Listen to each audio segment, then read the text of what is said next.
But what this closure tells me is that these fuckers don't care. Yeah. They're basically saying, get the hell out of our faces. And if anything, that proves to me that our call to organize here today is absolutely of the utmost importance.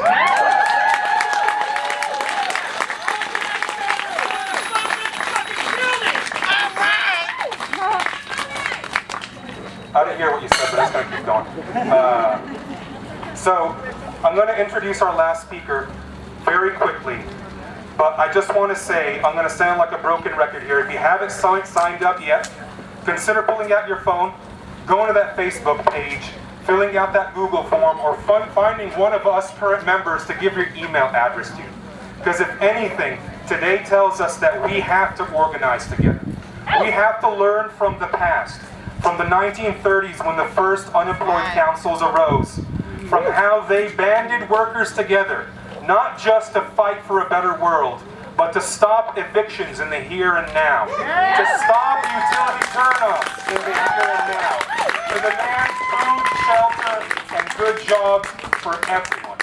Thank you very much. I'm going to stop rambling.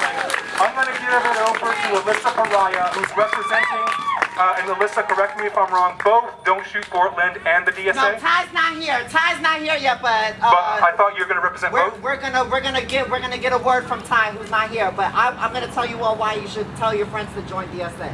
Okay, I don't even need it. Everybody can hear me, right? Good. All right. I'm totally happy when we have humble beginnings when we're starting to get a movement together. This is good. This is the core. Give yourselves a round of applause for being in the core. Okay. So,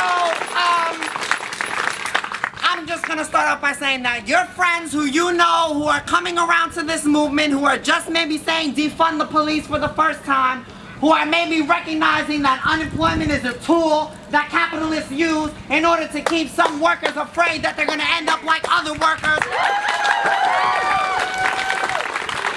And that those workers might be afraid of losing their jobs, and that's why they have our houseless neighbors, not homeless threats.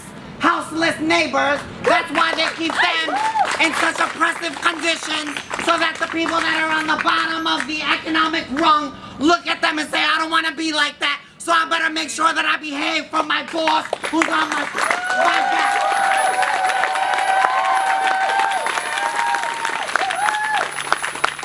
So, I think that for your friends who are hearing that for the first time that want to get involved in something, I think that the Democratic Socialists of America is a very good onboarding tool for our political moment. Because it puts forward the general idea of pushing back against capitalist logic. It's a very good way for people who are coming around to get a good intro. And once they come into the DSA, you let them know. The best thing that you can do right now is to be turning out your communities, the people who you care about, the people that are in the comments of the Facebook threads that you follow. Tell them, if you want to get involved, I can help you. And say, I'm a member of this organization and I can bring you on board. And start a caucus inside of the organization to turn all 1,500 members out, so that we can put ourselves on the line, so when Don't Shoot Portland does an action, we're all there saying hands up, hands up, hands up, hands up, hands up, hands up, don't shoot. Do y'all remember why we say that? Yeah. Mike Brown was killed by Darren Wilson in Ferguson, Missouri on August 9, 2014. That's why we came together at Dawson Park the next day to say that we're sick and tired of this crap. I'm on the news. To say I'm sick and tired of this crap, and we've been going ever since. So yes, there's been a lull in the movement, but Don't Shoot Portland has been holding it down for you this whole time.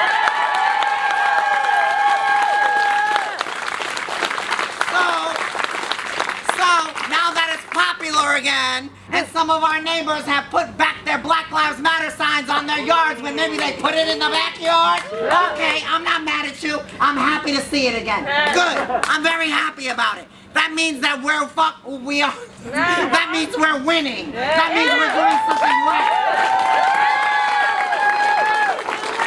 Okay, so we're at the Department of Human Services. Raise your hand if you've ever been denied something from this building. Okay, look around. You're not alone. Don't be ashamed because you need help. Okay? Yeah. This is capitalism. Yeah. We all need help. Okay? Yeah.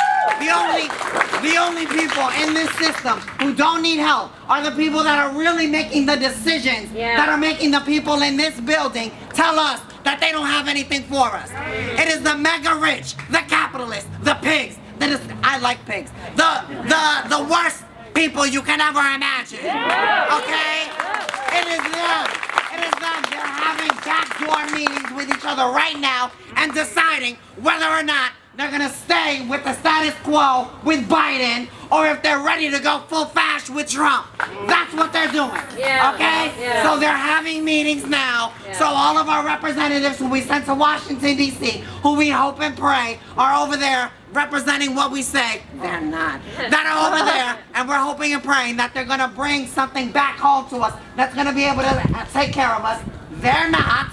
You've been denied repeatedly. You all saw each other raise your hands. They are not doing a good job, and yet they still ask every time, oh, please, let me have your vote. No, you're not going to have it. Well, you know what? You're not going to have mine.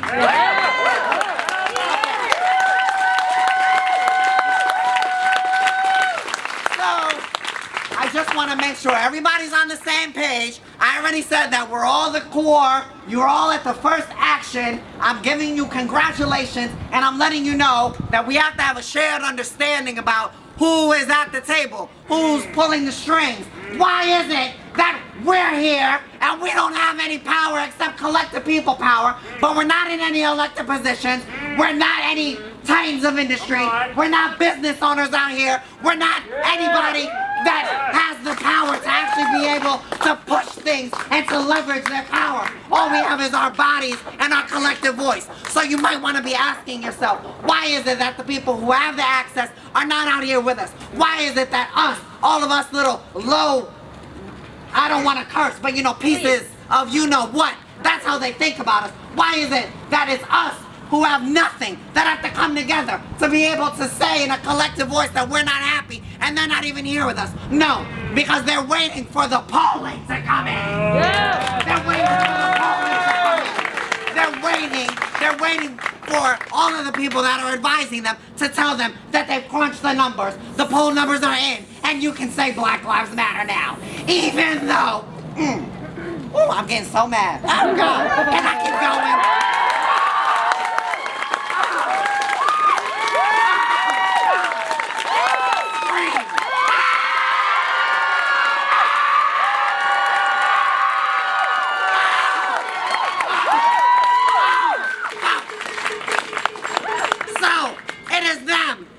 Waiting for the poll numbers to come in, for them to finally be able to say Black Lives Matter, even though not that long ago they were ready to help the police beat us all down in the streets because we're saying Black Lives Matter, and they want to call that black identity extremism and put us on watch lists. And at the same time, they were saying that they were going to defund programs to watch white supremacist groups so that they can watch us. That is true. So that means that because of their overreach, because they always get real cocky and they always think that they can do whatever they want to people, they were not anticipating that in this moment of this global pandemic, when people are getting sick, people are scared to come out of their homes. If anybody's filming this and you share this with people and somebody watching it is home and they're not out here with us, you should know we are not saying that you need to come out or you're not with us. We know you're with us and we thank you.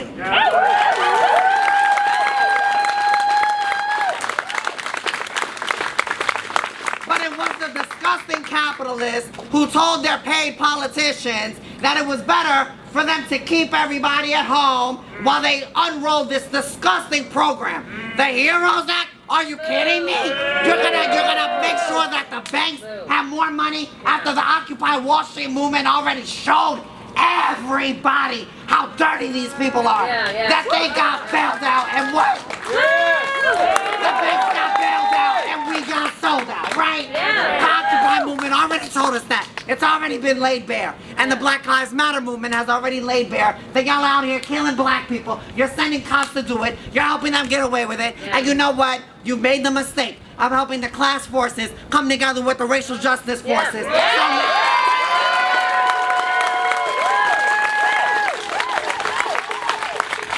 now you've got all of these radicals showing up on your doorstep. You send out your security. Sorry, you got to do this job, but you know what? You're protecting some mother. Because these movements are articulating themselves, and we are saying, defund the police and fund unemployment. Now that is a political articulation of us saying what we think they should be doing the money. Because to be clear, and I'm gonna leave you with this, and I'm gonna be happy walking away with my laryngitis. I don't care. I want people to know that defund the police is not and should not be. If you ever hear someone say that this is why we're doing it, you tell them they're wrong. Defund the police. We are not saying it because we want to save the city money. No. The city got the money. The mayor got the money alone. Okay? Ted Wheeler, you are disgusting. You are one of the capitalists.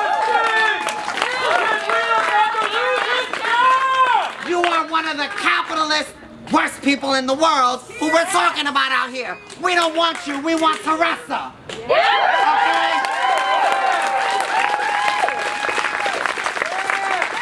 We're not saying that we want to save the city money. They're not saying that in any of the cities. There are occupiers at City Hall in New York City right now, some of our comrades, holding it down for the 4th day. When we say defund the police, we do have ideas of where that money needs to go, and you better run it. So we're saying we know that y'all are messing up on getting people their unemployment money. The building here is shut down. They're not running the money that people need. You see all the people raising their hands saying that they've come to this building and been denied in the past. We're saying take that money away from the police and fund programs so that people can survive. Period.